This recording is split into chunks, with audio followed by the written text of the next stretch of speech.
Hey, how you doing, Patrick?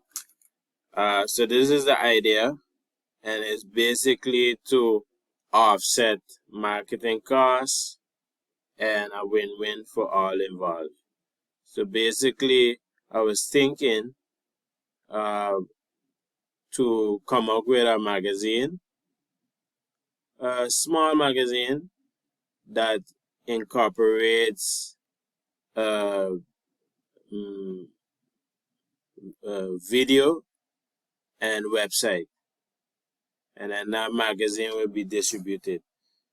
Because I see a lot of magazines that have sponsorship or different organizations like jewelry stores, and so they sponsor it.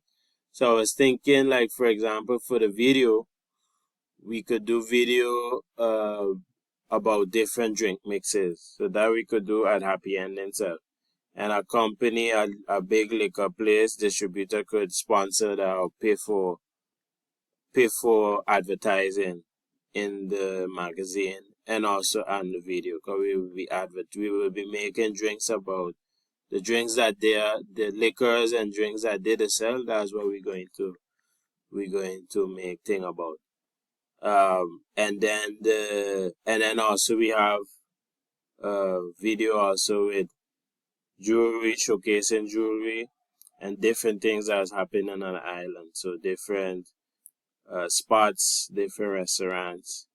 So let me know. I know you know a lot of people in the industry. Let me know if it's something that makes sense. And maybe it could be a way to offset marketing costs and so